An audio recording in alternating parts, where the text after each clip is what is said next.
Muy buenas noches tengan todos ustedes. Les ofrecemos una disculpa muy sincera. Estuvimos esperando a que llegaran sus expositores. Lamentablemente no fue así y bueno, vamos a iniciar.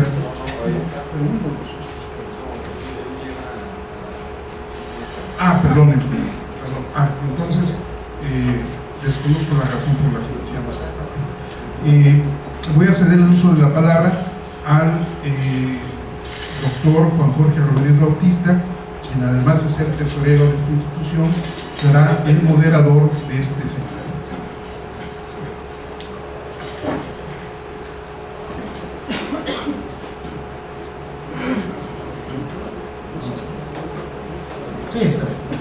Sí, buenas tardes tengan todos ustedes. Voy a presentar en esta ocasión lo que es el orden del día para esta sesión académica de esta Benemérita Sociedad de Geografía y Estadística. Iniciamos con lo que es la apertura, que en esta ocasión ya la hizo el maestro Eduardo Velasco Briceño, presidente de la sociedad, la presentación del presidio, la presentación de los conferencistas, la participación de los mismos, la entrega de reconocimientos, asuntos varios, invitación y clausura. En ese sentido, bueno, me permito hacer la presentación del presidium. Está aquí con nosotros el presidente, maestro Eduardo Velasco Briceño, presidente de la Benemérita Sociedad de Geografía y Estadística. Nos acompaña también el doctor Sergio Graf Montero, investigador del Centro Universitario de la Costa Sur, que nos acompaña como conferencista en esta ocasión.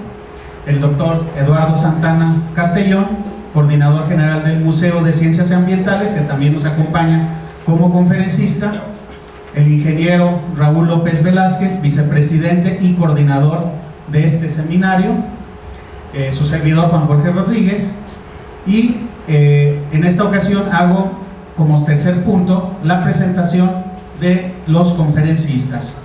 En primer lugar, me permito presentar al maestro, al doctor Sergio Graf Montero. Él es ingeniero forestal por la Universidad de Guadalajara, con posgrado en desarrollo rural en Francia. Hasta septiembre del 2014 fue coordinador general de producción y productividad en la Comisión Nacional Forestal, la CONAFOR. Fue director de la Reserva de la Biosfera Sierra de Manantlán, Jalisco, director ejecutivo de la Fundación Mavio AC y es profesor investigador de la Universidad de Guadalajara.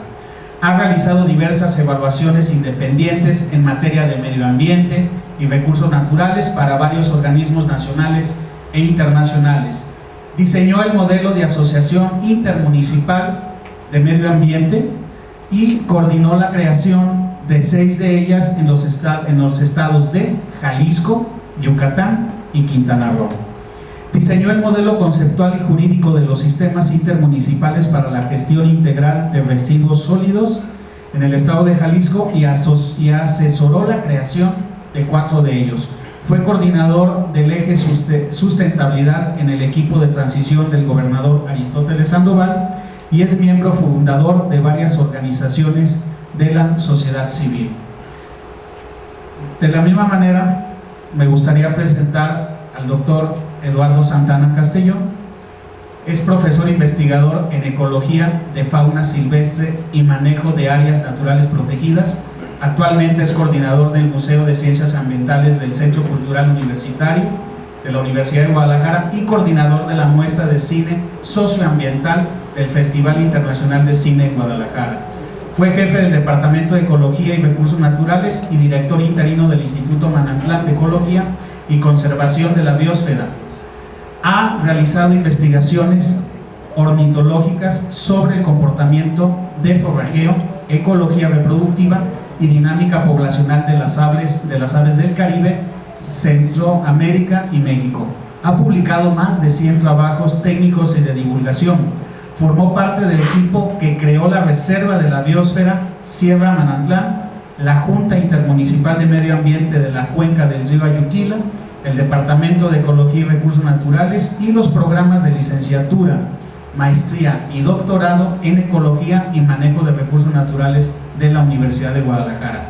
También, bueno, es profesor adjunto de la Universidad de Wisconsin y también, bueno, ha sido miembro de diferentes directivas o diferentes asociaciones a nivel internacional.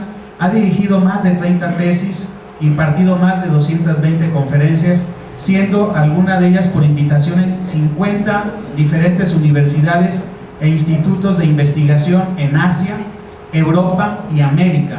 Ha recibido más de 30 reconocimientos nacionales e internacionales que incluyen la medalla Miguel Álvarez del Toro de CIPAMEX, premio internacional que incluye, premio en liderazgo de conservación de la biodiversidad de las fundaciones Paul y Bay, premio en liderazgo y premio en conservación del consorcio Patterns and Field, beca Príncipe Bernardo de conservación de World Wide Farm Fund International, premio al mérito profesional Federación Jalisciense de Colegios Profesionales, presea al talento de la creatividad UDG, estímulo al desempeño docente, premio vinculación Universidad-Sociedad en la Universidad de Guadalajara. También ha recibido reconocimiento al compromiso ambiental del Estado de Jalisco, premios colectivos del Instituto Manantlán de Ecología y Conservación de la Biodiversidad y la Junta Intermunicipal de la Cuenca del Río Ayuquila. Premio también del gobierno y gestión local del CIDE y la Fundación Ford, mención honorífica en el premio Mérito Ecológico de la CEDUE, premio en la conservación naturaleza de la CONAP Semarnat, reconocimiento al compromiso ambiental Jalisco de Environment Lens Forum y de Columbia University. En sí, bueno, estas son un pequeño resumen de cada uno de los currículums de quienes nos acompañan el día de hoy. Y bueno, cedo el uso de la voz al doctor Sergio Graf Montero, quien nos va a presentar la conferencia Desarrollo de las intermunicipalidades en Jalisco, pasado, presente y futuro.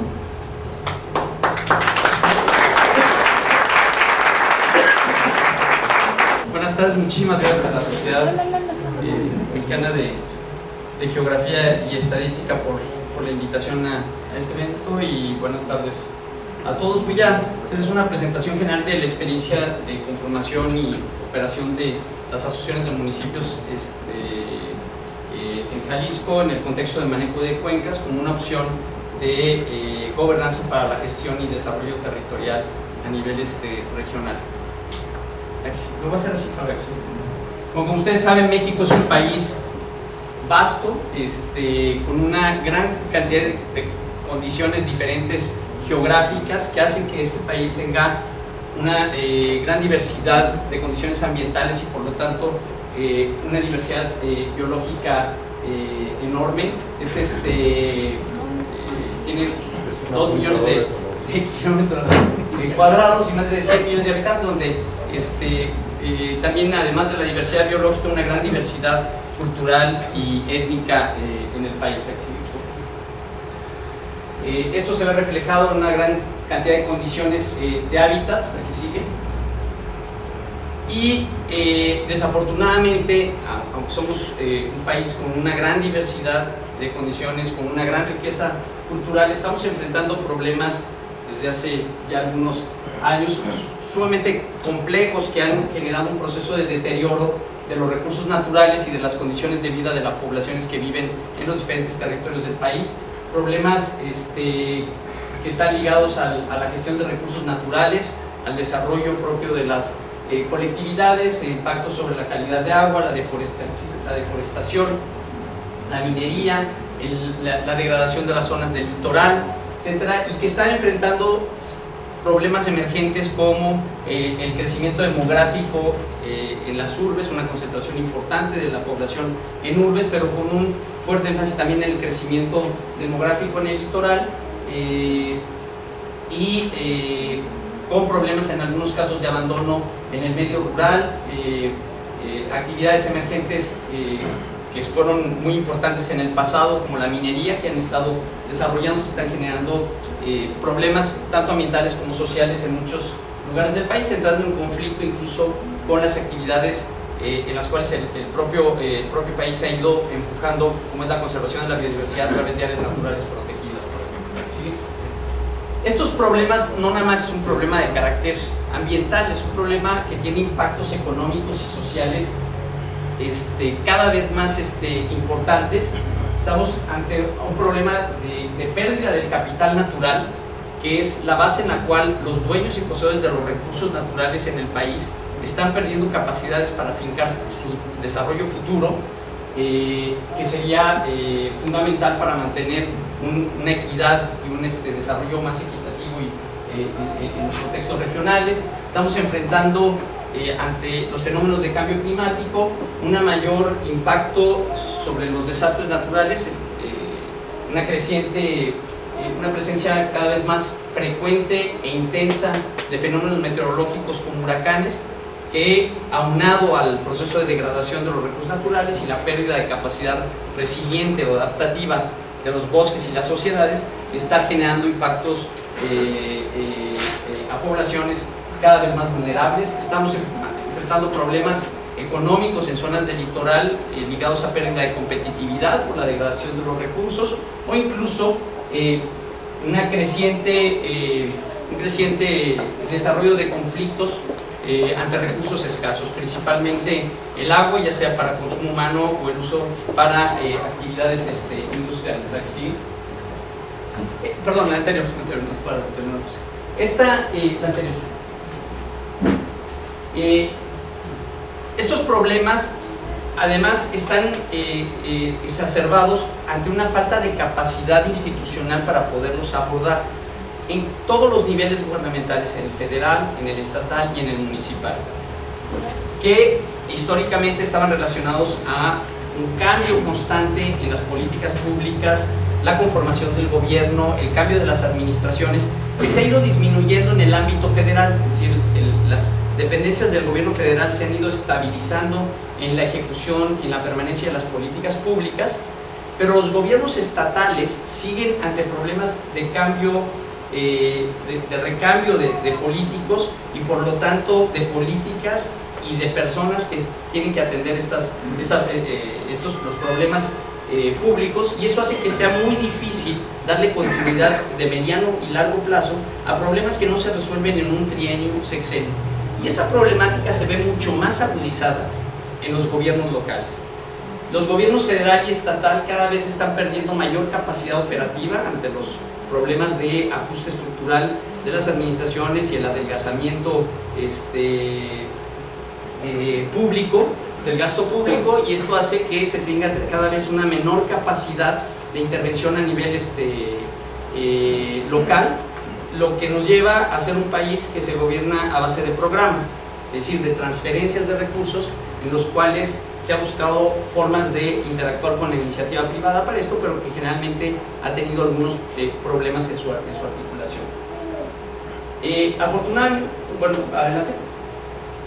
Y en el caso de los gobiernos municipales, en los últimos 40 años se le han ido otorgando funciones cada vez mayores en torno a el desarrollo urbano, la creación y administración de las reservas territoriales, el control y vigilancia del uso del suelo, participación en la regulación de la tenencia de la tierra urbana, permiso de licencias de construcción, disposición de reglamentos administrativos, pero también funciones que tienen que ver con el manejo del territorio, como el ordenamiento ecológico territorial, prevenir y combatir la corrupción, la contaminación, y crear organismos ciudadanos especializados en materia ambiental, entre otros. Bueno, está de moda ahorita lo de la corrupción, por eso se me chismorroteo.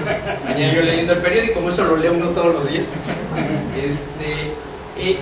Y este tipo de atribuciones y funciones que se le han ido dando al gobierno municipal, no se le han dado ni los medios ni los recursos para desarrollarlo, y que esto se ve agudizado, es decir, por un problema de escala, pero también de capacidades y de naturaleza de los problemas que tiene que atender. Los gobiernos locales se enfrentan problemas que involucran espacios mucho más amplios que su propio territorio. O sea, nosotros podemos tener un desarrollo industrial en la parte alta de una cuenca que corre el río, que contamina un río, que llega a la cuenca baja, Y cualquier acción que quiera hacer el municipio en la cuenca baja, pues tiene dificultades, aunque haga una política de manejo del agua, etcétera, si la cuenca alta no se realizan acciones que contengan esa protección. Entonces, esos problemas no los puede resolver cada municipio aisladamente. Sus recursos económicos son limitados, carecen de recursos humanos capacitados. Cuando mucho pueden contratar al recién egresado de la universidad, del centro universitario de donde estén, pero ese muchacho está esperando en el momento en que se puede ir y contratarse, ya sea en una empresa privada o en una dependencia estatal o federal, para mejorar sus ingresos. Y es muy difícil ir generando un servicio profesional que le dé atención a estos a la población para resolver estos problemas, que son problemas complejos y de mediano y largo plazo. Su andamiaje institucional y jurídico es insuficiente. La información con la que cuentan para la toma de decisiones es escasa y fraccionada. Aunque haya mucha información desarrollada a través de la investigación, es muy difícil que tengan la capacidad para encapsularla adecuadamente, para tenerla en un formato que le permita tomar decisiones para resolver los problemas públicos. Por lo tanto, están sistemáticamente tomando decisiones sin información y por lo tanto con el riesgo de un impacto limitado. Hay una falta de continuidad debido a los cambios de administración, que es prácticamente el talón de Aquiles del gobierno local. Es decir, cada 3 años cambia la administración municipal, se cambia todo el personal del municipio e incluso se pierden los bienes que se adquieren en una administración a otra, y esto hace que en lugar de generar procesos de aprendizaje, evaluación, desarrollo que permite ir abordando un desarrollo creciente en una región, se la pasan haciendo un esquema de espiral de planeación, implementación, y el que sigue hace lo mismo, y jamás se puede crecer en términos del conocimiento sobre la resolución de problemas, ni tampoco generar las condiciones de sinergia, de colaboración social que se requieren para poder resolver estos problemas. ¿Sí? Afortunadamente, en el país, a partir de la reforma de 1999, que se pone en práctica en el 2000, los municipios tienen la posibilidad de asociarse libremente. Si bien esta función ya estaba antes, esta opción estaba, creo que desde la década de los 80s, esta tenía que tener obligatoriamente la autorización de los congresos locales, lo que le daba un sesgo político muy fuerte a cualquier intento asociativo en los gobiernos municipales. Y a partir de esta reforma constitucional, los municipios que se encuentran en una sola entidad federativa se pueden asociar libremente sin la necesidad de autorización, más que solamente el establecimiento de las voluntades.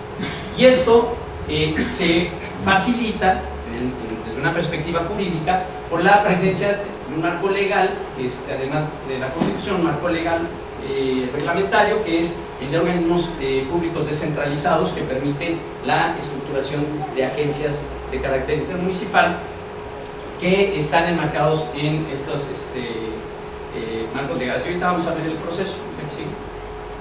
Bueno, ¿qué es una intermunicipalidad? No es otra cosa más que la conjunción de voluntades y la suma de esfuerzos institucionales de cada municipio para la solución de problemas comunes, haciendo uso de su capacidad asociativa. ¿No? Esto pues no es nada nuevo, estamos descubriendo el hilo negro. Esto tiene una tradición ya de más de un siglo, casi un siglo y medio en Europa, Francia, Alemania, España, y que se ha visto reflejado también en algunas iniciativas en América Latina. Ahí sigue. Hay dos tipos de asociaciones de municipios: asociaciones a vocación única, que pueden ser para resolver un problema específico, como el manejo integral de residuos sólidos, el sistema de aprovisionamiento y tratamiento de aguas residuales, el control de la contaminación atmosférica en una urbe, o para cuestiones económicas, para promover el turismo, para generar un polo de desarrollo económico, etc. Puede tener funciones específicas para un sector o para la prestación de algún servicio específico. Y tenemos las asociaciones a vocación múltiple. Estas son asociaciones que tienen un enfoque territorial mucho más amplio y que atienden problemas más complejos que tienen interacción principalmente sobre el uso del territorio. Y aquí estamos hablando de cuestiones como el manejo de cuencas, manejo de áreas naturales protegidas, corredores biológicos. Aquí. Y bajo este principio y esta experiencia internacional en el país y este marco de posibilidades legales que se puedan desarrollar, en Jalisco inicia en el año 2002, ligado a un proceso de lucha para el control de la contaminación del río Ayuquila, la conformación de la Asociación Intermunicipal para la Gestión Integral del río Ayuquila, en una cuenca donde a partir de la gestión en un área natural protegida, que es la Reserva de la Biosfera, que tiene su límite norte por el río Ayuquila, donde el problema de contaminación generado aquí afectaba tanto el problema de conservación de la biodiversidad, pero sobre todo afectaba los medios de vida de una de las poblaciones más pobres y marginadas del estado de Jalisco, después de la Sierra Guchola, que es la población que se encuentra en los municipios de Tuzcacuesco, Tolimán y Zapotitlán de Vadillo, y que eso detonó un interés colectivo para resolver un problema común y que tendría que buscarse soluciones asociativas que no son, el agua no es un problema de llevar agua o de un lugar a otro, tiene que ver con la gestión del territorio, o sea, no solamente es entubarla o tratarla, sino tiene que ver con el manejo del territorio, de las zonas de captación, los usos del suelo que se dan y que tienen impactos negativos en términos de asolves o de contaminantes como pesticidas, fertilizantes, etcétera, y que tienen impactos negativos sobre la calidad del agua. De esta manera, en el año 2002 se inicia un proceso donde 10 municipios firman una carta de intención para comprometerse a participar con otros actores de la región para la planeación y ejecución de proyectos de desarrollo en el marco de la cuenca, constituyen un fideicomiso privado que le permite captar recursos financieros y asegurar un proceso deliberativo local basado en un presupuesto propio, ¿no?, que venía de aportaciones financieras del gobierno estatal, pero también de donaciones federales y internacionales privadas. ¿Sí? Este proceso fue evolucionando conforme se fue aprendiendo, porque no necesariamente se tiene el conocimiento de que cuando se crea una nueva institucionalidad es difícil convencer, tiene que ir madurando. En el proceso de creación, primero se tomó este acuerdo político, que fue esta carta de intención, un simple convenio, que permitió su permanencia en los años, a pesar de los cambios de administración municipal entre 2002 y 2007, por la presencia del fideicomiso, es decir, un espacio deliberativo para la ejecución de un presupuesto para resolver problemas comunes. Posteriormente se hace una evaluación de esta experiencia y, utilizando este marco jurídico nacional, se da una institucionalización del modelo y se crea la figura organizativa con personal y patrimonio propio, que fue el organismo público descentralizado intermunicipal, en el cual pues ya se establecen planes y programas, y en los municipios son acciones territoriales y gestión a nivel de cada unidad municipal y acciones comunes. ¿Sí? Esto está enmarcado en un proceso donde se tiene que firmar un convenio aprobado por los cabildos, en los cuales es firmado y autorizado el alcalde a establecerlo. Tienen que considerarse aspectos laborales, de bases económicas de prestación del servicio, etcétera, para su constitución. ¿Sí? Es decir, un marco legal. Y este convenio tiene que estar estructurado adecuadamente y se tienen que definir claramente las facultades y atribuciones de ese organismo de carácter intermunicipal, y la idea es dotarlo de una capacidad para el desarrollo territorial y la gestión del medio ambiente de manera integral. ¿Qué es lo que se genera con esta posibilidad? Es contar con una base institucional, un arreglo institucional que permite una política descentralizada, donde, como les decía, el gobierno estatal y federal cada vez están más limitados para poder tener incidencia en el territorio, y requieren que otros actores lo hagan, pero estos actores normalmente no están en condiciones para hacerlo, y generando este proceso asociativo se le dota de capacidades, utilizando la economía de escala, para resolver los problemas que decíamos anteriormente.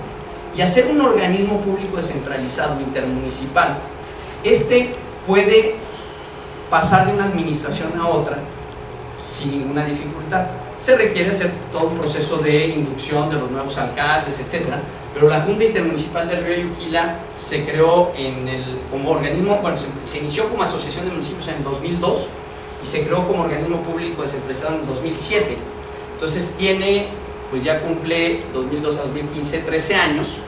Han pasado por ellas, es la quinta administración municipal, con una tasa de recambio político, de partidos políticos en el poder, de al menos la mitad de los ayuntamientos que cambian de partido político. Es decir, la alternancia no es un problema, ¿no? Lo que se necesita es un proyecto y una base institucional con la cual trabajar, y esto sí ha sido determinante, contar con presupuesto permanente del gobierno estatal y federal para poder mantener la funcionalidad básica de esta misión, porque a diferencia de Europa, los municipios no recaudan.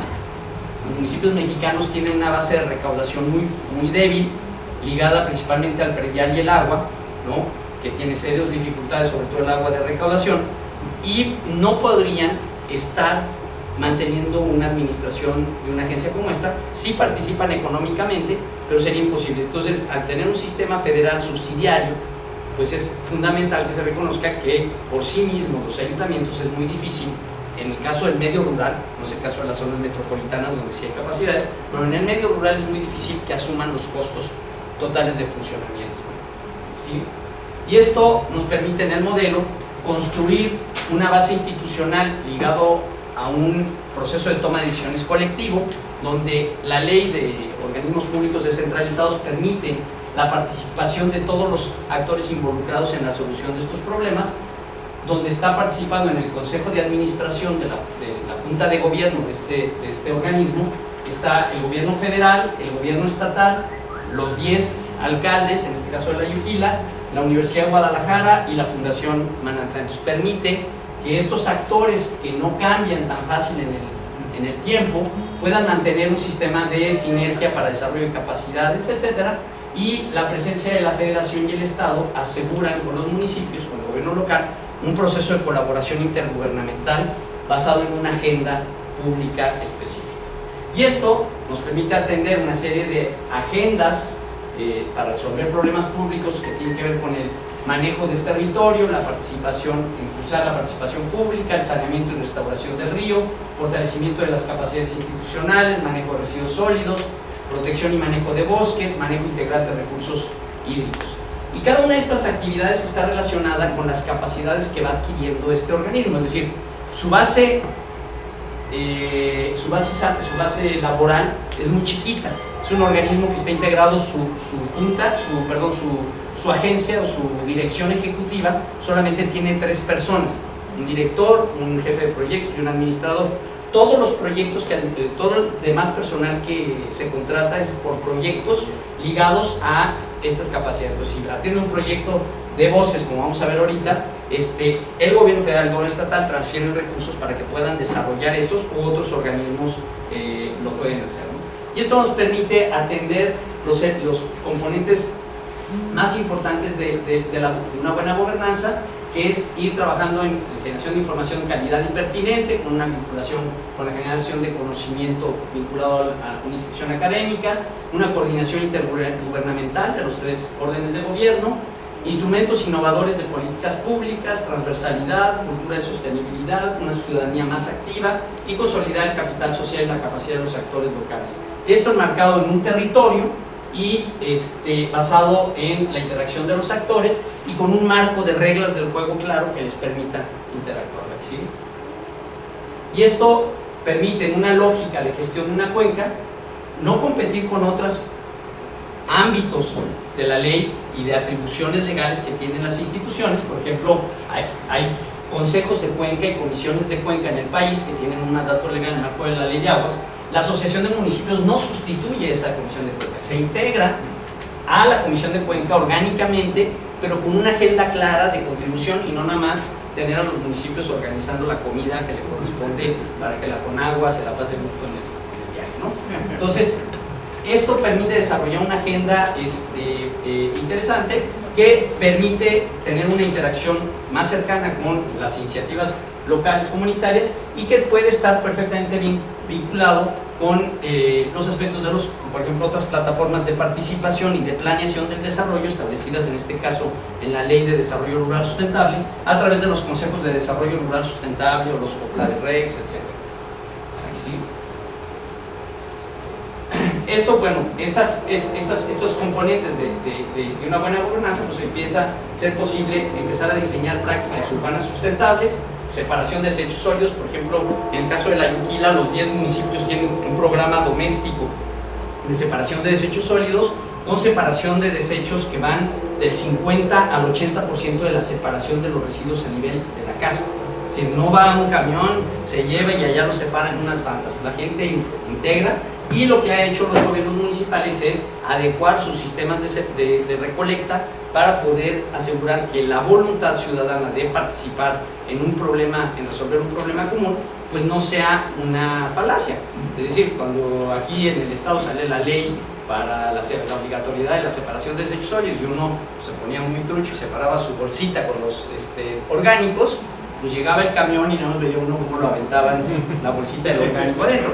Y eso no hay nada más desmotivante para el ciudadano, que está haciendo un esfuerzo, que la autoridad no haga las transformaciones en los instrumentos de política pública que faciliten que los ciudadanos participen, ¿no? Se puede, el tema de manejo de aguas residuales, planificación territorial, pago por servicios ambientales, un tema interesante, cambio de cultura empresarial. O sea, hay una serie de prácticas, de buenas prácticas que se pueden ir fomentando en este tipo de procesos, y prácticas rurales sustentables como la conservación del capital natural, el manejo forestal sustentable, el desarrollo de nuevas alternativas de turismo, el desarrollo agropecuario sustentable, etc., ¿no? Y esto puede ir generando aprendizaje, porque para que esto funcione, pues tiene que haber cambios en los incentivos fiscales y en las reformas, y haber reformas legislativas que incentiven y faciliten estos procesos, que hasta el momento se convierten en procesos casi de lucha para ya llevarlos a cabo, ¿sí? Eso está, la experiencia de la Yuquila lo pueden encontrar muy bien documentado en el portal de la Universidad de Naciones Unidas, que se generó un modelito de capacitación para el manejo de cuencas, que pues ha servido para formar ingenieros y manejadores de cuencas en América Latina, ¿sí? Por otra parte, la experiencia de la Yuquila y su proceso de trabajo en la separación de desechos sólidos permitió el aprendizaje para promover una política pública. O sea, la primera política de separación de desechos sólidos pública, o sea, ha habido iniciativas ciudadanas que han intentado separar los desechos, asociaciones civiles, etc. Pero la primera política pública de separación de desechos sólidos efectiva que hubo fue en esa región, en el estado de Jalisco. No sé si en otro lado, pero hasta ahorita nunca he encontrado ninguna anterior. Y esto permitió, esa pequeña política local permitió hacerla mucho más extensa y generar una política de manejo de residuos sólidos en el estado a través de los sistemas intermunicipales de manejo de residuos sólidos, como asociaciones intermunicipales a vocación única, donde hay algunos de ellos, sobre todo el CIMAR Sureste, Mazamitla, que ha sido galardonado en muchos foros nacionales e internacionales como prácticas de buen gobierno, y es una de las mejores agencias de manejo de residuos sólidos del país, que aglutina en este caso a 7 municipios.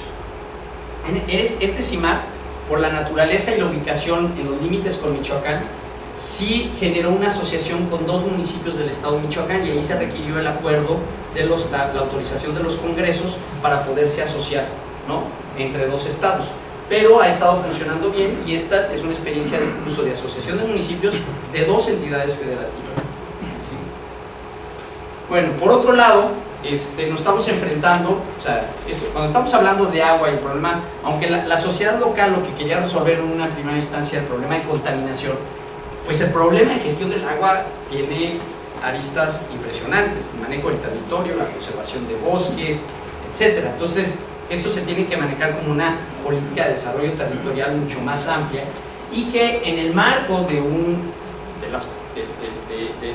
cambio de políticas a nivel nacional en torno a una realidad que está enfrentando el planeta, y la cual se ha ido abordando en el marco de la gobernanza global a través de la Convención de Cambio Climático, pues se ha ido determinando y viendo que los bosques juegan un papel fundamental para la mitigación y la adaptación en materia de cambio climático, en la cual México es signatario. Y en el caso de los bosques, juegan un papel muy importante porque los servicios ambientales que generan bosques, selvas, los recursos naturales, manglares, constituyen un valor público esencial. Es como cuando hablan de valor público, de problema público, cuando ustedes hablan de un valor público como el bienestar de la gente, la educación, etc.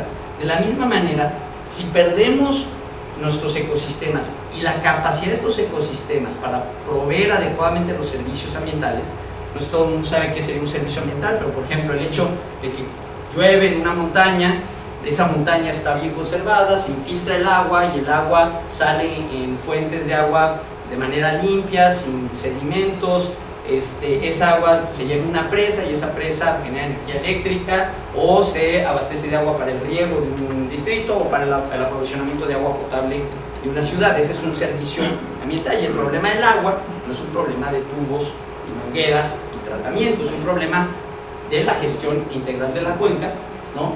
Y ese valor público esencial es determinante para que se mantenga la economía, la salud e incluso la seguridad, porque más se deterioran los recursos, las sociedades son más vulnerables y ante fenómenos de cambio climático esto se va agudizando. Entonces poblaciones pobres que se empobrecen más por el deterioro de sus recursos naturales se vuelven más vulnerables ante los fenómenos de cambio climático y los ecosistemas que se degradan de la misma manera. No es lo mismo un bosque diverso, un bosque degradado ante la presencia de plagas, enfermedades, incendios, etc.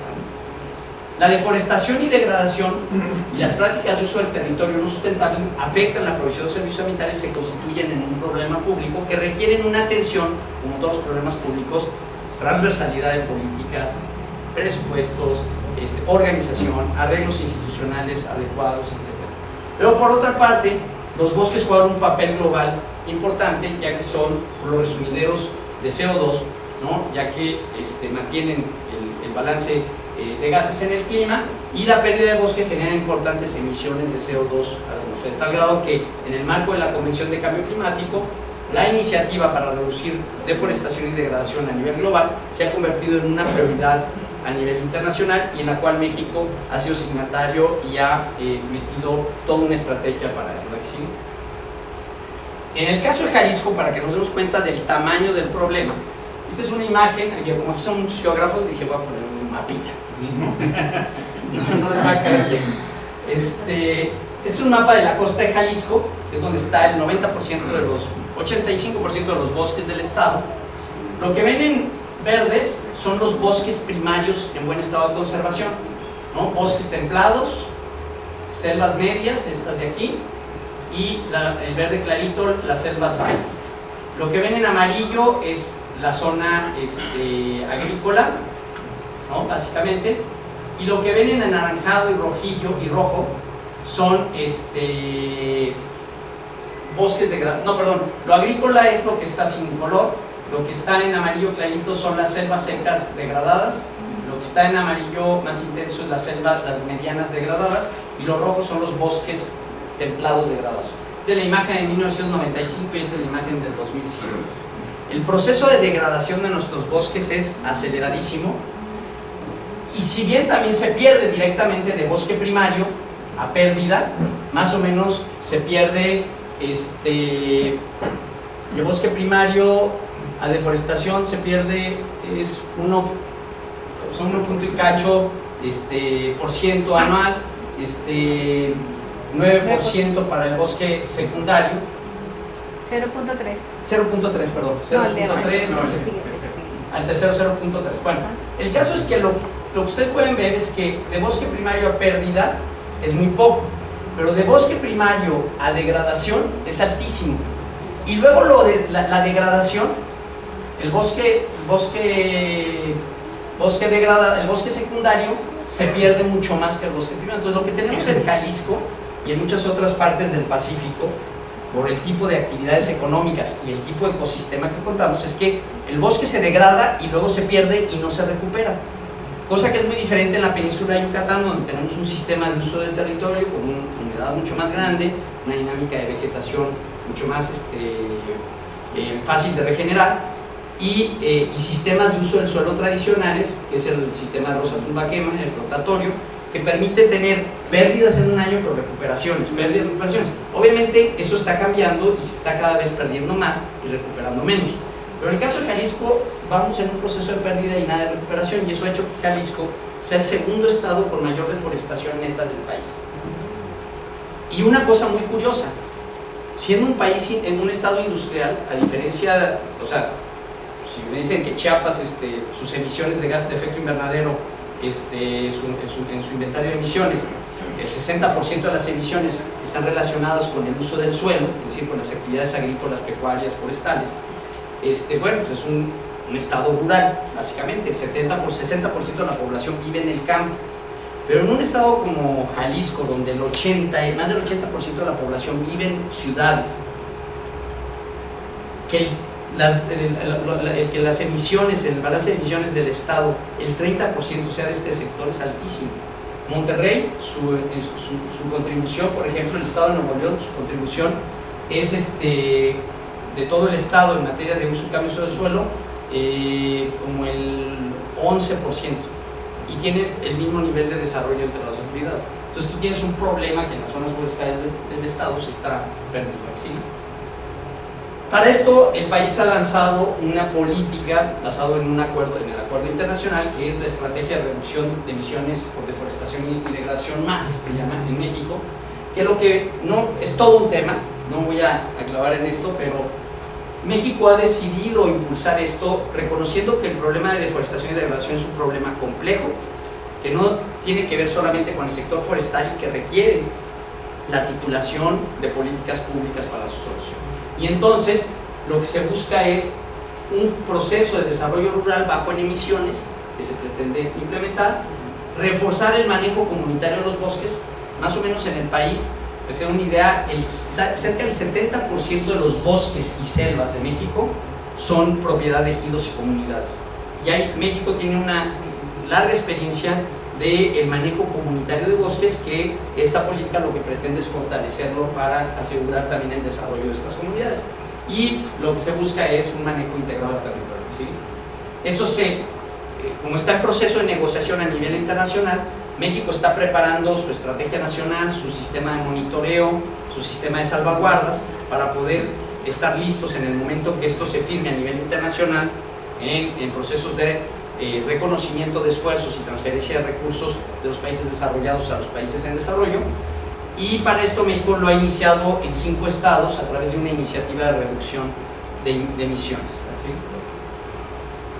Con un enfoque de gestión territorial, donde reconocemos que los paisajes en una cuenca como la de Inquila no está dividido la zona forestal de la agrícola tan así. O sea, el productor que tiene bosques, o sea, el ejido, la comunidad que tiene bosques, tiene pastizales, tiene maíz y maneja su territorio de una manera integral, pero las prácticas que realizan, debido a que hay una serie de incentivos perversos e inadecuados, están generando que estas actividades que normalmente se realizan de tipo individual, que son mucho más fáciles de realizar porque son actividades individuales, y las actividades forestales son generalmente colectivas, estas actividades están prevaleciendo y se están generando incentivos tanto de mercado como de subsidios que están en detrimento de la cobertura forestal. Entonces lo que se busca es revertir ese proceso a través de un esquema de desarrollo rural sustentable bajo en emisiones.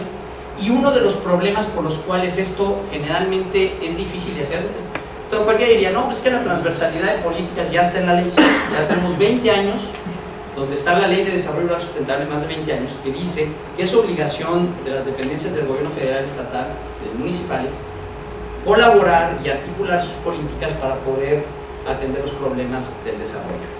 Sin embargo, a la hora que estos programas se ejecutan, cada dependencia de gobierno las ejecuta con su propia clientela y sus propias formas y reglas. Entonces, aunque haya un acuerdo popular de planeación, de colaboración, cuando esto sucede a nivel territorial, actúan de una manera diferente, y aunque los programas estén cada vez mejor diseñados para no generar esas broncas de afectar a otros sectores, la forma,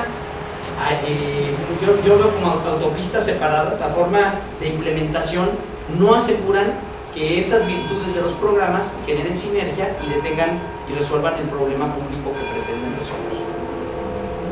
Entonces, en este sentido, la experiencia del río Ayuquila es que, teniendo un actor local ante la falta de presencia de los gobiernos federal y estatal en nivel territorial, desarrollando la capacidad de estos agentes implementadores a nivel territorial, que son agentes públicos de desarrollo territorial, puedan ayudar a hacer que esto suceda en el campo, porque esto requiere permanencia, acompañamiento continuo con los actores locales, desarrollo de capacidades y instrumentos que van más allá de las administraciones y que requieren estarse realizando por un periodo de años bastante largo. ¿Sí? Para esto, en el marco del gobierno federal, a través de la Comisión Nacional Forestal, en una agenda de cooperación con el gobierno francés y español y la Unión Europea, se desarrolló un programa para fortalecer estos mecanismos de gobernanza y aprender de la experiencia de la Ayuquila para replicarla y poder lanzar una política de envergadura que ayudara a resolver el problema. ¿Sí? Y de esta manera surge la creación de organismos de gobernanza local para gestión ambiental y desarrollo rural sustentable, con un enfoque a una política de desarrollo bajo en emisiones, de tener el objetivo central es de tener el problema de deforestación y degradación, pero con la finalidad de mantener la provisión de servicios ambientales, por lo tanto asegurar el aprovisionamiento de agua, estar mejor adaptados y con mayor capacidad resiliente para el cambio climático. ¿Sí? De esta manera, en Jalisco, en un periodo de, esto lo empezamos en 2011, empezó el proyecto, y actualmente, de tener una sola asociación, actualmente en Jalisco hay 4 asociaciones de municipios. Prácticamente toda la costa de Jalisco tiene agencias ambientales intermunicipales con las cuales el gobierno estatal tiene convenios, y el gobierno federal está iniciando el desarrollo de convenios para atender el problema de deforestación y degradación en toda esta región, ya que el problema de la deforestación no es un problema que se pueda resolver, se puede resolver parcialmente en un lugar y tener un buen resultado en un lugar, pero el acuerdo internacional es tener resultados de este tipo de iniciativas. ¿Sí? Creo que son, ¿me avisas cuando? Las 8. ¿Eh? ¿Sí? Las 8. Ah, ok. Es que empezamos con 15 minutos. Sí. Tal vez, ¿no? Esto ha permitido que en el proceso de implementación también lo empecemos a hacer. Bueno, se ha empezado a hacer, ahora ya estoy participando desde afuera también, pero a través de esta iniciativa con el Banco Mundial, pero se han desarrollado otras 2 asociaciones de municipios, una en el estado de Yucatán y otra en Quintana Roo, que es una de la JIBIOPUC, la Junta Intermunicipal de la Reserva Biocultural del PUC, que está en el sur de Yucatán, que tiene 5 municipios y su fideicomiso, y está la Asociación Municipal del Sur de Quintana Roo, que es la AMUSUR, que está ahorita en proceso de construcción de sus capacidades, y Campeche todavía no se ha desarrollado, que es otra de las zonas de intervención. Y con Chiapas se está empezando a trabajar, se creó una asociación intermunicipal para la gestión del cañón del Sumidero, tenía serios problemas de administración, de manejo de residuos, contaminación, etc. Y el gobierno federal impulsó, y el gobierno estatal impulsaron una asociación de municipios. Lo que queda claro es que el modelo no es un modelo empírico que sucedió en un lugar porque había una universidad, una ONG, un grupo de muchachos empujándolo, estudiantes, porque esas cosas también nos pasan en el país. Hay experiencias valiosísimas en muchos lugares de México donde ONGs han trabajado transformaciones locales muy importantes, pero que no pueden escalar porque la sociedad, el gobierno tiene una función. Si no hacemos que el gobierno funcione bien, no hay forma. El gobierno tiene que funcionar bien para que la sociedad participe activamente. Entonces, si el gobierno no funciona, la sociedad no encuentra los vínculos para generar colaboración y cooperación a escalas significativas. Y entonces representan en procesos locales muy pequeños. Entonces, lo que sí está probando este modelo es que con los incentivos adecuados, con el trabajo de promoción, de acompañamiento técnico y de desarrollo de capacidades, el modelo se puede aplicar en cualquier lugar del territorio nacional mientras hay un municipio, y como todo el territorio nacional tiene municipios, pues en todo el territorio nacional se puede, con excepción de los lugares donde no hay gobernabilidad. Es decir, en los lugares donde el narcotráfico tiene cooptado el funcionamiento de un municipio, donde hay guerra, donde no hay cumplimiento del Estado de Derecho, es muy difícil crear este tipo de mecanismos, ¿no? Tiene que haber un mínimo de cumplimiento de la legalidad que permita que los actores, a la hora de tomar acuerdos, pues puedan continuar mejorándolo, aunque vayan mejorando cada vez más ese tipo de elementos, ¿no? ¿Sigue? Para esto, en esta escala, México presenta una iniciativa de reducción de emisiones ante el Fondo Cooperativo para el Carbono de los Bosques, donde estas asociaciones de municipios, la que sigue, van a funcionar como agentes públicos de desarrollo territorial que ayuden a la planificación regional de desarrollo, promueven acciones de manejo sustentable de los recursos, tienen sinergia de apoyo y actividades y que generen y que como tienen un mandato relacionado con el desarrollo territorial, les permite una mayor integración especial a nivel regional en lugar de responder solo a las demandas de un pequeños grupos de comunidades. Y el hecho de estar asociados quita el fenómeno de clientela política y disminuye el riesgo de corrupción. ¿Por qué? Porque todo el mundo vigila el funcionamiento de la agencia. No es lo mismo que un alcalde tenga una oficina, un director de desarrollo rural, no, ¿sabes qué? Dale el apoyo a mi compadre allá, no, mira, yo me quedo con esta lanita, o sea, en esta figura no pueden, porque es una figura de 10, y esa figura de 10 son de 4 diferentes partidos, de 2 o de 3. Entonces, el incentivo para no corromperse por parte del directivo de ese organismo es muy alto, porque el costo de ser corrupto es altísimo. Es decir, en el momento que lo identifican que es corrupto, lo corren.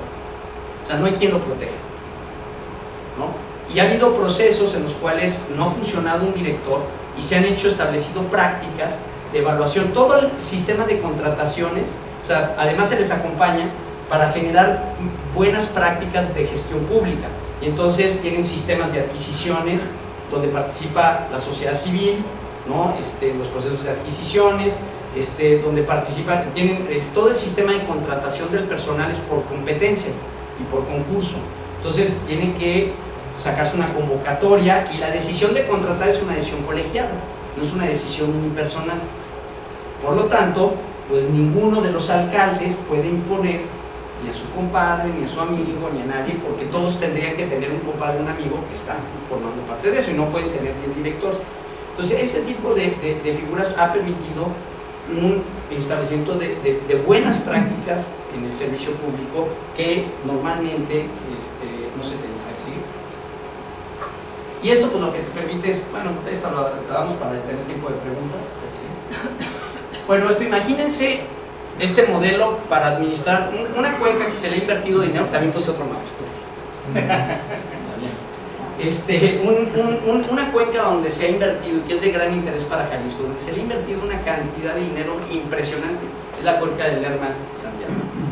Entonces aquí hay una comisión de cuenca, ha habido estudios, inversiones, el lago de Chapala sigue cada vez peor, los procesos de deterioro de la cuenca cada vez peor, los problemas de contaminación del río Santiago impresionantes. Entonces, todos los lagos, todos los sistemas lacustres, de presas y naturales están en franco deterioro, ¿no? Y los poblados están viéndose sujetos, es una zona con un estrés hídrico que va a empezar, una zona de alto riesgo en términos de estrés hídrico con el cambio climático, y vas a tener periodos de no captación con riesgos de aprovisionamiento de agua a una de las zonas donde está la mayor parte de la población. O sea, es una zona con una alta densidad de población. Todas estas tienes subcuencas, ¿no? Y estados. Generalmente los estados se dividen por cuencas, ¿no? El límite de una cuenca es el límite de un estado. Entonces, si nosotros hiciéramos un sistema anidado de creación de agencias en cada una de las regiones, resolviendo el problema común que tiene la cuenca de la Laja para el aprovisionamiento de agua potable a San Miguel Allende, donde hay organizaciones de la sociedad civil trabajando, etcétera, y tienen una base institucional adecuada con la cual trabajar en el largo plazo, el resultado sería totalmente diferente. Y si todos lo hacen, el resultado sobre el tema de calidad de agua, cantidad de agua, etcétera, va mejorando, pero además puede uno generar una red de asociaciones de municipios, que para mí, cuando vi el letrero que no me había fijado, perspectivas. O sea, la perspectiva futura es que esto te da no solamente para generar cooperación al interior de la cuenca, de una subcuenca. En esa subcuenca hay 10 municipios. Mira. Esta es la subcuenca de La Laja y hay 1, 2, 3, 4, 5, 6, 7, 8 municipios. Esos 8 municipios, pues ya hay toda una dinámica que pueden trabajar. Entonces, si hay 8 municipios acá, 8 municipios acá, después puedes generar una red de asociaciones de municipios con una agenda programática, colectiva, cooperativa, para resolver el problema crucial que es el manejo del agua en todos estos embalses y finalmente en el lago de Chapala. Sí. Listo. Muchísimas gracias.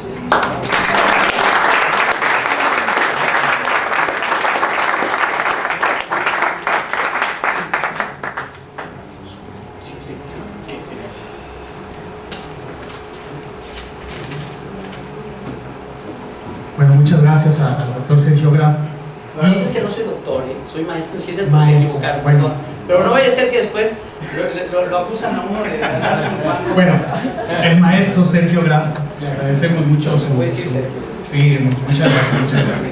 Bueno, a continuación daremos el uso de la voz al doctor, sí es doctor, ¿verdad? Sí. Él sí es doctor. Doctor Eduardo Santana Castellón, que nos va a presentar la exposición Museo como catalizador del desarrollo barrial sustentable. Adelante, doctor.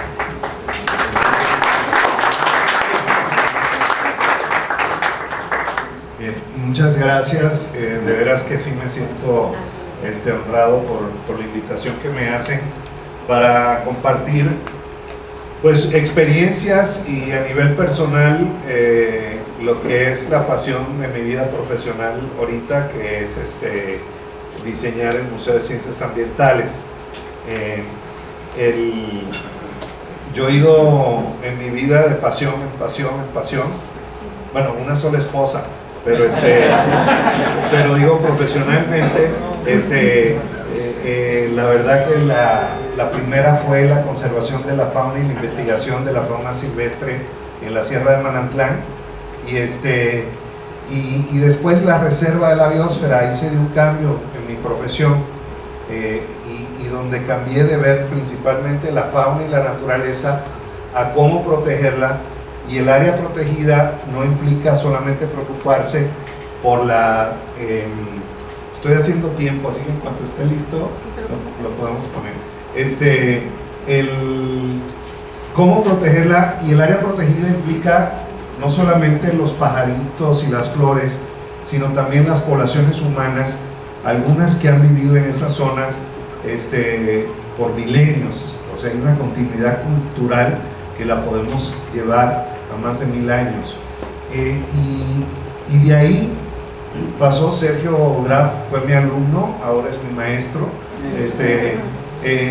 a desarrollar de la reserva este esquema intermunicipal, que es a nivel local. El municipio es el nivel más cercano de la población, donde el alcalde, especialmente en los pueblos, se encuentra a los ciudadanos en misa, en el mercado, caminando por el jardín, en el centro, así que les tiene que responder más directamente, y es otro nivel de gestión. Y me invitó el licenciado Raúl Padilla a empezar este museo, que ya estaba caminando el proceso, y yo le dije que yo no sabía nada de museos. Así que durante 3 años le dije que yo asesoraba en ecología como ecólogo, pero no en el área de museo, en museografía. Y ya una vez que iniciamos, pues sí, ya me entusiasmó, y la verdad que sí, ya ahora es mi pasión, y es como mi tercera o cuarta carrera profesional, la del desarrollo de los museos. Y he aprendido algo muy importante, que lo voy a resumir ahorita en una frase, pero como profesor universitario, el concepto mío de un museo, y de hecho visité museos toda mi vida, aunque era un poquito diferente a los más modernos, era que era para transmitir conocimientos e información de una manera entendible por el público. ¿Cuántos aquí consideran que ese es el papel de un museo? Cuando van a un museo, ¿aprenden cosas, información? Pero levanten la mano, no se asusten. Ok, la mayoría. Ok, eso justamente era lo que yo pensaba. Bueno, ahora ya creo que yo estaba, no equivocado, sino que hemos evolucionado. Los museos ahora, uno de sus objetivos principales es generar emociones y sensaciones que lleven al visitante a encontrar conocimientos e información, pero por cuenta propia. Pero lo principal es eso, generar sentimientos, emociones y sensaciones, y ya después cada quien, si quiere lo busca en el museo, si quiere lo busca en Wikipedia, si quiere lo busca en la Biblioteca Pública del Estado, en fin, en muchos lugares. Y podemos considerar que vamos a bajarla tantito porque si no siempre se nos va a cortar arriba. Entonces, tal vez levantando en la parte de atrás, si ya estaba levantando en la parte de atrás al proyector. Entonces, en esencia, lo que estamos tratando de hacer, y esto me lo enseñó el que creó los TED Talks, Richard Saul Wurman. Él me dijo: tu reto es contar una breve historia que induzca que el visitante emprenda un largo y excitante viaje. Y me parece una manera maravillosa de ponerlo. O sea, contar una breve historia que invite al visitante o lo induzca a emprender un largo viaje por su cuenta. Y eso es lo que estamos tratando de hacer. Entonces, voy a empezar con una experiencia a la que me llevó el diseño del museo, porque pues es sobre el agua, la exhibición, el tema, y entonces hay que hacer como el elefante, el examen, ¿no? El elefante y la hormiguita, que no se sabía cuál de los dos, y nomás iban a hacer una pregunta y el alumno decidió estudiar solamente elefantes y el examen era sobre hormiguitas. Entonces empezó, bueno, el elefante es un animal muy grande, es vegetariano, vive en África y en Asia, cuando camina destruye el bosque y a veces pisa hormiguitas. Las hormiguitas, y ya por ahí se fue, a lo que sí sabía, pues así voy a hacer yo ahorita, disculpen. Entonces vamos a empezar a lo que me llevó el trabajo en museos. Sumérgete fue una exhibición que presentamos originalmente en la Biblioteca Pública del Estado Juan José Arriola, y ya después se movió a diferentes sedes, a Cualtos, al Cook Sur, a Papirolas y al Tronco Mágico. Y fue una competencia de ACONACYT en el cual participamos, no lo supimos, de divulgación de la ciencia, 129 propuestas, y de las cuales 12 fueron apoyadas, y tuve la fortuna de que esta fue una de ellas. Era sobre sustentabilidad en la ciudad, y le invité a Agustín del Castillo, a Diego Petersen y a Augusto Chacón a discutir sobre qué la podíamos hacer, porque la idea era que jugara con los medios de comunicación, y una comunicación con el público a través de los medios de comunicación pasiva. Y los tres coincidieron que debía ser sobre el agua. Así que el tema lo escogieron esos tres divulgadores y analistas. Entonces me voy rápidamente a ver hasta cuándo llego para dar tiempo para discusión.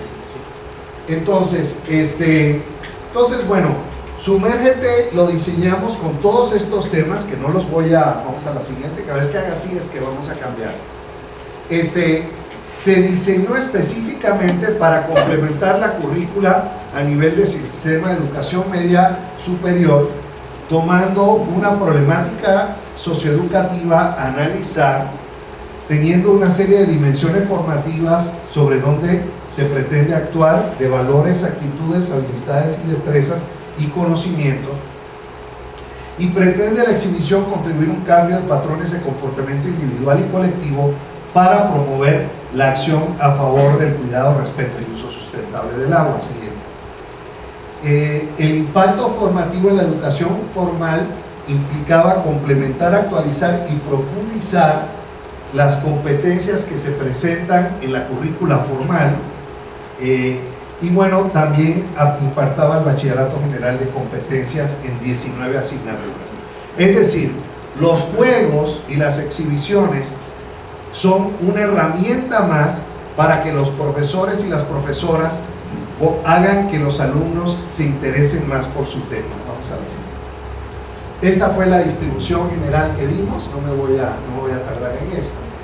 Tenía un portal electrónico interactivo durante todo el periodo que estuvo abierta, 3 semanas originalmente. Una presencia que se medía en las redes sociales, vamos a la siguiente. Un foro de participación con los que asistían al evento y en línea, vamos a la siguiente. Y una accesibilidad que ahora ya no está, pero información extensa sobre los temas, para que los alumnos podían entrar al portal y era como ir a la biblioteca para investigar. Vamos a ver. Estos renders se hicieron con alumnos de diseño del CUAD, del Centro Universitario de Arte, Arquitectura y Diseño, y así fue como se diseñó la exhibición. Vamos a la siguiente. Son los espacios que desarrollamos. Vamos a la siguiente. Es una idea, estos son los renders, ahora van a ver algunas fotos. Esta es una cuenca, una cloaca, la nave espacial sobre agua extraterrestre. Y se las voy a explicar rápidamente. La sección 1 se llamaba Agua que une culturas. Y en esencia, nosotros partimos de un esquema de 3 tipos de conocimiento: el conocimiento científico, el conocimiento artístico y el conocimiento revelado. La ciencia, como ustedes saben, es una forma de aprender y de generar conocimientos que se basa en poder demostrar que las cosas son falsas.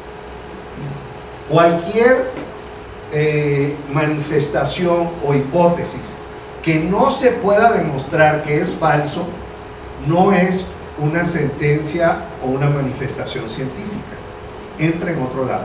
Pero en esencia, si no se puede demostrar que es falso, o sea, si no se puede hacer un experimento e invalidar la hipótesis, entonces eso no es ciencia.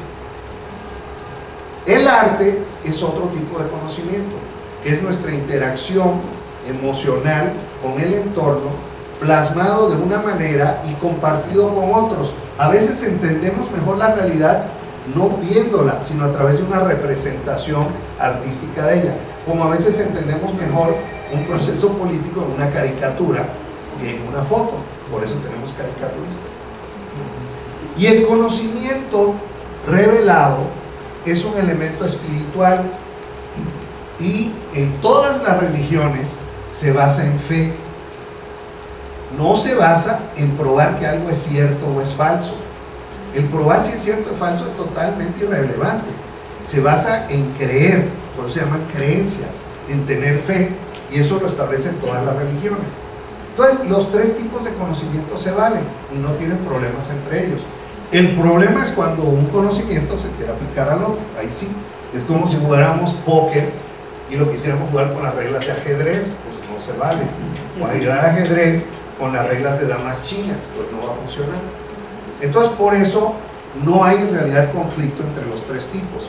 En el museo y en nuestras exhibiciones reconocemos y respetamos los 3 tipos de conocimientos, pero el enfoque del museo es principalmente científico, aunque hay elementos que sí se vinculan con cosmovisiones, creencias.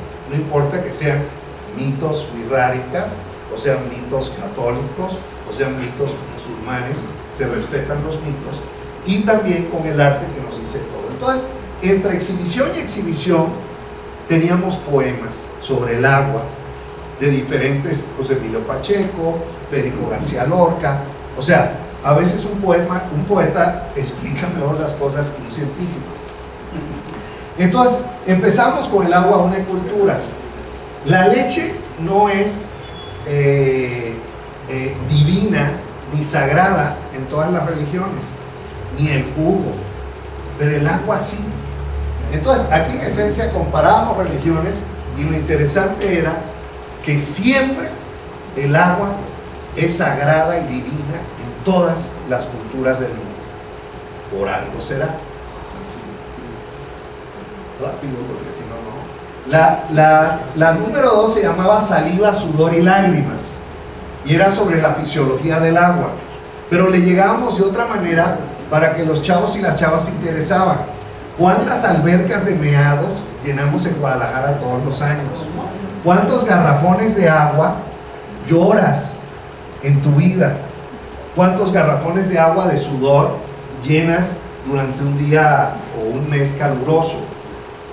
¿Cuántos galones o litros de agua de mocos te tragas? O sea, buscábamos ese tipo de información para interesarlos ya en un análisis de la fisiología y qué te pasaba si no tomabas aguas, si te deshidratabas, por eso la cara del muchachito sorprendido, qué por ciento de tu cuerpo era agua, y aparte, bueno, más atrás se ve el concepto de los fractales y cómo el sistema fractal que se ve en la naturaleza tanto tiempo es el sistema de venas. O sea, si agarramos un riñón y las nefronas las extendemos, llegan hasta Sayula. ¡Ay! Y bueno, eran datos de ese tipo. ¿Sabías que? Después teníamos agua universal y entonces se metían en una nave espacial para ver cómo el agua llegó aquí. El agua puede ser que sea extraterrestre, no sabemos todavía si se formó el agua en el planeta o vino en un meteorito originalmente. Y entonces, ¿cómo es el agua en los diferentes planetas de nuestro sistema solar? Y aparte, ¿cómo del agua surgió la vida en la Tierra? Ya nos separamos de la fe. Bueno, lo bueno es que el caso de México, la religión dominante, la Iglesia Católica, acepta la evolución y acepta los procesos, no está en contra. Hay grupos religiosos de otras religiones que no aceptan la evolución humana. Bueno, la ciencia ya nos dice que la selección natural y la evolución es un hecho, no es una teoría. Entonces, la vida surge del agua y no es hasta que los reptiles se inventan el huevo, que lo llenan de agua, que ya no tienen que regresar al agua para reproducirse. Entonces, el invento del huevo, a través de la selección natural, es lo que hace que nosotros, los vertebrados, por primera vez nos separemos del agua. Ya después el huevo se convierte en una placenta en los mamíferos. Y entonces ya llevamos el agua adentro. Pero lo más raro es que en realidad nosotros somos bolsitas de agua que caminamos en la tierra. Nuestra piel es como la parte de un globo, porque somos, y eso es lo que mostraba la anterior, o sea, somos, dependiendo de la edad y el sexo, 40-49% agua. Y el esqueleto es nuestra necesidad para caminar. Y las relaciones sexuales se tienen que dar de una manera que podamos transferir agua, el semen, los espermatozoides. Y entonces ya ahí sale cómo nos independizamos del agua y surge el ser humano. Vamos a la siguiente. La sección 4 se llama agua rara. Y aquí es donde teníamos el agua en gas, el agua en líquido y el agua en sólido. Y uno se movía entre gas, líquido y sólido, o podía tal vez brincarse el estado líquido a través de diferentes procesos. Los niños los podían, pero armar células. Pero aquí lo interesante era que el agua nos parece algo tan común. Y sin embargo, el agua es el líquido más raro, extraordinario e insólito que existe en el planeta. Ningún otro líquido, ningún otro material tiene características tan extraordinarias como el agua. El agua es el único líquido que cuando se solidifica no se hunde, flota. Piensen, cualquier cosa que se derrite, lo sólido siempre se va para abajo porque es más denso. Pero por la polaridad de las moléculas de agua, que tienen una parte positiva y otra negativa, hace que agarren una forma que sea hueca por dentro y por eso el hielo flota. Si el hielo no flotara, los lagos en el norte y en el sur y el mar se congelaría de abajo para arriba y no hubiera vida. Si se congelara de esa manera, tendríamos muchos más problemas. Por eso es el solvente universal. Por eso es la base de nuestro cuerpo. Entonces, el agua tiene otros elementos raros. O sea, ¿qué es lo que se le echa cuando van a hacer nieve de garrafa y ustedes quieren que haya más frío? ¿Qué es lo que se le echa? Sal. Si van a Estados Unidos y nevó en Chicago o en Nueva York, ¿qué es lo que se le echa para que se derrita la nieve? Qué raro, ¿no? Le echamos sal para que se congele y le echamos sal para que se derrita. Dos cosas opuestas. Bueno, eso lo explicamos aquí. Cuando nos visiten se nos explica. Vamos a la siguiente. Pero es jugar con esas contradicciones. Agua pasa por mi casa era justamente el agua en Guadalajara. Ustedes vieron una nave espacial. Esto fue de lo que a mí me sorprendió, es de lo que más llamó la atención. Y era solamente un plano, un papel albanene arriba de un plano que mostraba todos los ríos de Guadalajara, y cuando uno lo levantaba veía que desaparecían y que ahora eran ríos subterráneos. Y la gente se sorprendió de darse cuenta cuántos ríos habían en Guadalajara que ahora no se ven. Bueno, yo pensé que iba a ser algo, es más, esto hasta nos sobraba en papel y por eso lo hicimos. No, la gente se entusiasmó con algo que ni era inmersivo, ni era interactivo. Bueno, era interactivo porque levantaba uno la hoja de papel, pero hasta ahí llegaba. Y esta era una casa hecha por Arturo Gliso, de cómo captar agua en su casa.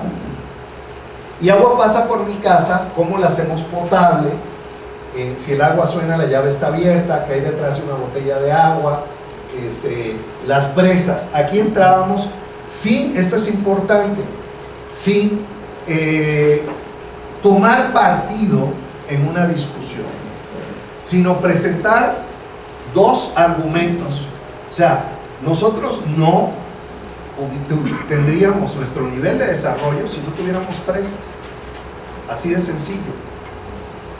No tendríamos agricultura intensiva, no teníamos electricidad, no teníamos control de inundaciones. Entonces, pero ya hay un protocolo internacional sobre cómo analizar cuándo sí y cuándo no, porque eso no quiere decir que las presas son buenas siempre. Y aparte, cómo debe ser la participación ciudadana y la participación científica. Bueno, teníamos un análisis de lo que es una cuenca, cómo funciona una cuenca y las características o los procesos que se deben seguir para establecer una presa. Ahora sí, analícenlo. ¿Se siguieron estos planteamientos para Arcediano o para la parte alta? Ahí sí ya nosotros no tomábamos partidos y mostrábamos los artículos de las últimas 4 semanas en los periódicos, los titulares, para que la gente viera y los muchachos vieran que esto que aprendían de ciencia pues era la realidad y pertinente para cada día, para las noticias y lo que se estaba discutiendo en la sociedad y el conflicto que había, pues tenía un elemento de ciencia que se podía aplicar para eso. Entonces, la sección 7 se llamaba agua que no has de beber, y aquí, bueno, teníamos olores para que la gente jugara. Uno, le decíamos ¿a qué huele? Cuando lo olía casi todo el mundo hacía ¡ah! Y había otro que casi todo el mundo hacía ¡ah! Pero era constante. El de A era el olor a tierra mojada. Bueno, aquí en Guadalajara,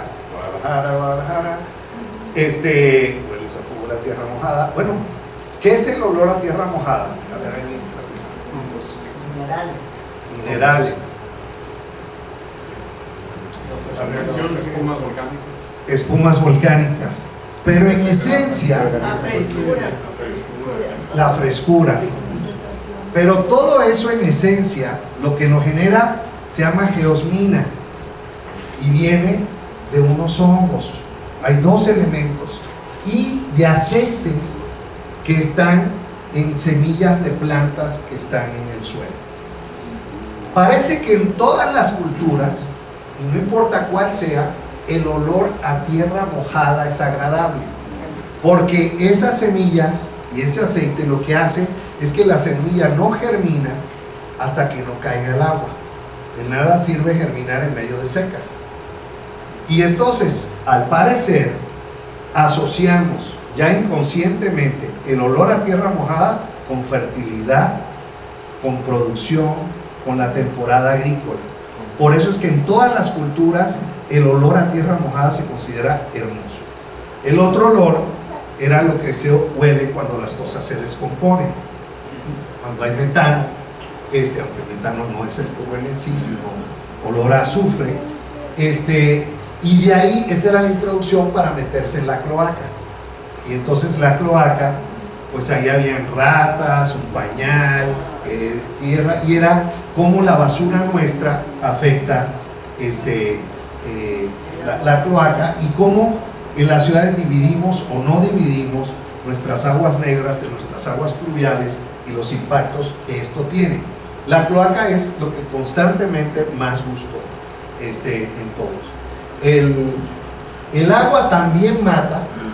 Cuando uno sale de la cloaca, hablábamos de las enfermedades del agua, hablábamos también de los deslaves y las inundaciones que Guadalajara padece tanto todos los años, y hablamos del 22 de abril, porque fue en unas cloacas donde ocurrió la tragedia, y los muchachos jóvenes no lo vivieron, no lo saben. Así que de una manera muy gráfica y muy rápida demostramos cómo el 22 de abril cambió la sociedad tapatía, la explosión. Cómo políticamente los medios de comunicación, todos los comunicadores lo dicen, fue un parteaguas, un antes y un después, porque ya la presión gubernamental para la censura no se dejó aplicar. O sea, hasta cambiamos de gobernador, un alcalde fue a la cárcel. Todavía padecemos los efectos de las explosiones del 22 de abril que tuvieron que ver con esto. A nadie se le niega el agua, será nuestro futuro, después de ahogado el niño, en fin, camarón que se duerme se lo lleva la corriente. Cada una son diferentes mensajes. Vamos a la siguiente. La sección 8, ahora sí, era el otro idioma. Empezamos con cosmovisión. Ahora aquí entramos en lo artístico. Claudia Rodríguez nos hizo dos exhibiciones artísticas. En una se llama El Chapala también se agota, y aquí esta foto es muy mala porque está tapando la llave, el grifo que está goteando, y poco a poco esta imagen del lago Chapala se va retirando hasta que lo que queda aquí es un desierto. Eso duraba 60 segundos y entonces se repetía y uno se sentaba a admirar esto. Y esta es Tejiendo Redes, se llama La Otra Cascada, hablando del Salto de Juanacatlán, y esta red la tejieron familias y mujeres afectadas por la contaminación del Salto. Son más de 500 personas en diferentes espacios públicos sentándose a tejer y a platicar sobre la construcción de redes sociales para enfrentarse a la contaminación del río. Y esta es la espuma, un video de la espuma que se ve hermoso, pero pues es espuma tóxica en el Salto de Juanacatlán. Y esa era nuestra penúltima. Y ya la última, vamos a la siguiente. Eran Muchas Gotas Hacen Mares. Son talleres con los alumnos, con los que quisieran participar, sobre qué habían visto, qué habían aprendido, qué debían hacer, qué nos faltaba aquí que se debía contemplar, etcétera. Entonces ya era la parte participativa, se hizo un video, etcétera. Vamos a la siguiente. Bueno, se hizo en 5 sedes, que son estas que salen aquí. Vamos a la siguiente.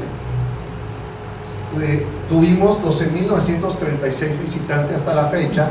En las encuestas, no de los 12.000, sino de 900 personas, nos dieron 9.4 de calificación de 10.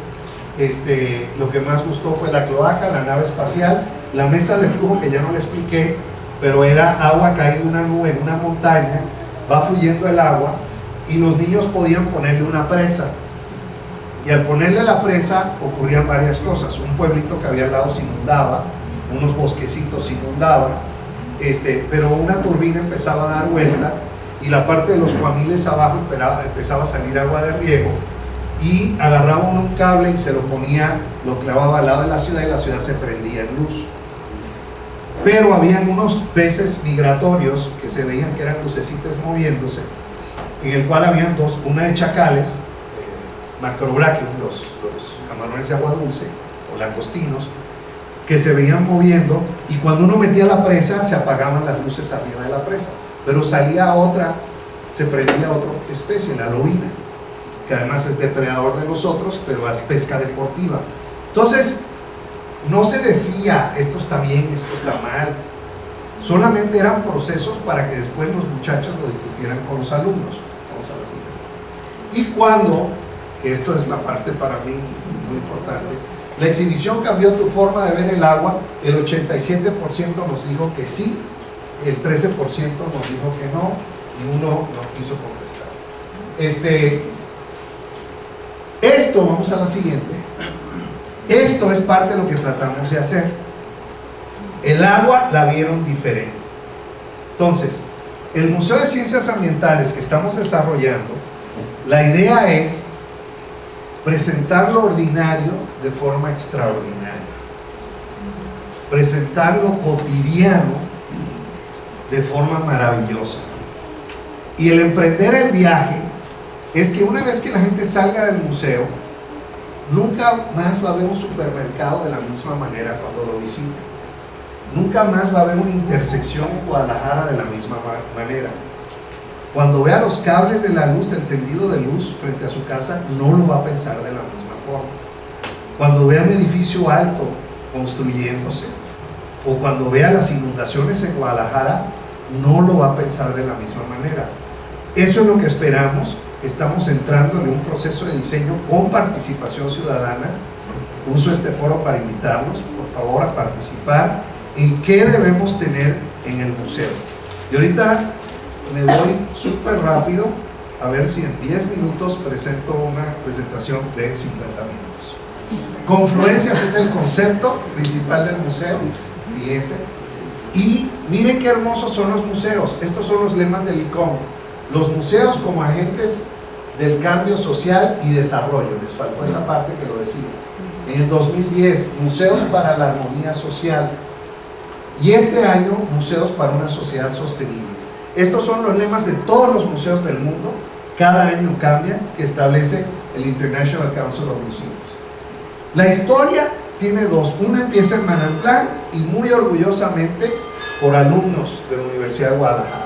El descubrimiento de Sea diploperennis por Rafael Guzmán en el 82 y una tesis de licenciatura de un muchachito estudiando arquitectura que se llama Espacio Cultural Universitario. Él es ahora el director del Centro Cultural Universitario, Mauricio Fonri. El caso de Manantlán, estas son las joyas. Primera estación científica en bosques mesófilos de montaña en occidente de México, primera reserva de la biosfera en occidente, allá ven el volcán de fuego y el nevado. Siguiente. Descubrimiento de Sea diploperennis. Siguiente. Se llamó el descubrimiento del siglo en agricultura, se publica en primera página de New York Times, en la revista Science. Se compra en la estación científica Las Joyas. Ustedes han dado, con Estrada Faudón nos vinieron a visitar hace muchos años.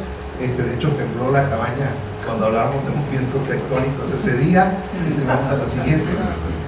Decían que teníamos unas cosas ahí para moverlo a la misma vez, pero comunidades indígenas que ya vivían ahí y que mantenían recursos y tradiciones perdidas del resto de Jalisco, en Ayotitlán y Cusalapa. Y una vez en Ayotitlán, cuando fue el gobernador, ahí estaba ya Sergio Graf y el obispo, se encontraron con este letrero. Mire la gente abajo que dice: la riqueza de nuestros recursos naturales es la causa de nuestra miseria por la injusticia. Bueno, esa frase es un curso de posgrado en cualquier universidad de Estados Unidos sobre desarrollo sustentable. Todo está en esa frase, no hay que buscar más lejos. Y bueno, la mina de Peña Colorada, Ayotitlán subvencionó el desarrollo de todo México, porque Peña Colorada, cuando era paraestatal, mantuvo el precio del acero por debajo del precio del mercado y no recibió nada Ayotitlán por eso. Y las áreas forestales y la ganadería y el cacicazgo relacionado con eso. Concepto tradicional de área protegida como castillo sitiado, o concepto moderno como el que describió Sergio Graf, de un experimento social de gestión del territorio que, si sale bien, se debe expandir por todo el estado. Siguiente. El caso de la reserva, el río Ayuquila y los municipios que están en la cuenca del río Ayuquila, y los problemas de la cuenca alta afectan la cuenca baja del agua. El problema de la contaminación del ingenio Melchor Ocampo, que mantenía la economía de Autlán y el Grullo, pero afectaba a las comunidades marginadas de Tuscacuesco, Tolimán y Zapotitlán de Vadillo. La investigación científica y la internacionalización con la Universidad de Wisconsin en los diagnósticos, los talleres comunitarios. Aquí está el resultado de un taller en una caja cortada sobre acciones para la defensa del río, y un proceso que Sergio Graf llegó a institucionalizar el descontento y las rutas que ya inclusive eran violentas hacia un esquema de encontrar soluciones. Vamos a la siguiente. La educación ambiental, que es como en los museos, aquí un martín pescador, indicador de calidad de agua en los ríos. La educación ambiental, aquí la COA, en relación a los incendios forestales, porque viven cavidades de árboles muertos. Y el trabajo, aquí hay doctores, hay gente de agricultura, del DIF. Esto es un sector transsectorial del gobierno local. ¿Y qué los une a todos? El río. Ese es Luis Manuel Martínez explicando. Y el primer programa intermunicipal, municipal en el Grullo, de gestión de desechos sólidos, hecho por la universidad y la reserva de separación y reciclado de desechos. Experimentación cooperativa de mujeres indígenas campesinas manejando un centro de acopio, empresarios privados o el municipio, como diferentes formas de verlo. Y la generación de toda una cultura ambiental que ya es independiente de la Universidad de Guadalajara y del Instituto Manantlán y todo eso. Siguiente, ya tiene su propia dinámica. Ahora sí, la expansión como ejemplo a nivel internacional, el programa de las Naciones Unidas de herramientas educativas, para cual esto ha sido un ejemplo. Aquí ustedes lo pueden buscar en Google. Ganó varios premios el sistema. Siguiente. En el libro 100 casos de éxito de conservación en México en el Bicentenario, 2 de los 100 casos fueron estos, Manantlán y la Yuquila, del que hablamos hoy. Y entonces tenemos un esquema que de una estación científica del 84 se expande y se crea una reserva de la biosfera de 140.000 hectáreas en el 87. De la reserva de la biosfera, lo que habló Sergio Graf, se expande a un esquema intermunicipal de 10 municipios del tamaño del estado de Colima prácticamente, y de ahí se expande a los sistemas intermunicipales de desechos sólidos y a las juntas intermunicipales de Cuenca, y ya más de la mitad del estado de Jalisco se cubre por este esquema. Y de ahí se expande a Yucatán, Quintana Roo y Chiapas, como se habló Sergio Graf, con una serie de análisis para poderlo replicar en otros lados. Bueno, eso mismo, con otras características, es lo que esperamos, algunos de nosotros idealistas, que ocurra pero ahora en el contexto urbano. Y entonces, vamos a la siguiente. En el centro cultural universitario es donde estamos planteando esto. Son 27 hectáreas de un terreno que en los años 70 el gobierno federal donó a la Universidad de Guadalajara, y el concepto es un corredor cultural con inversión público-privada a los lados, que mantiene lo que nunca tiene suficiente dinero: la educación, la cultura y la investigación. El auditorio Telmex, que ya ustedes lo conocen, entre los 5 mejores auditorios del mundo, no por la arquitectura, sino por su forma de funcionamiento, por la revista Polestar, se ha mantenido ahí. La Biblioteca Pública del Estado, en superficie la segunda más grande del país, después de la de UNAM. La Plaza del Bicentenario, que ahora se están haciendo proyectos aquí públicos para poderla abrir. Es el espacio público más grande de toda la zona metropolitana, más grande de la Plaza Liberación. El Centro de Artes Escénicas, con 5 espacios, uno de ellos es como el Bellas Artes en México, en Aforo, el otro es como el de Gollado, hay otro chico experimental, y hay 2 que es uso mixto: el CITRANS, el Centro Transdisciplinario de Alta Tecnología, y el Museo de Ciencias Ambientales en el centro. Y aquí van a ver apartamentos, oficinas corporativas, centros comerciales con cine, porque va a ser la sede del Festival Internacional de Cine de Guadalajara, y 2 o 3 hoteles, como parte de un proceso. Vamos a la siguiente de desarrollo. El concepto espacial del museo es que lo anclamos en nuestra identidad de Occidente de México. Vamos a la ciudad porque va dirigido a donde se toman las decisiones de las cuales depende la naturaleza, de las cuales depende el campo, y eso es en la ciudad.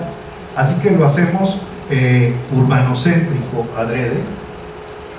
De la ciudad uno pasa por el campo, como pasaríamos si salimos en coche de la ciudad, y de ahí uno puede ir, vamos a las siguientes, a cualquiera de los siguientes paisajes: montaña, altiplano, ríos o costa.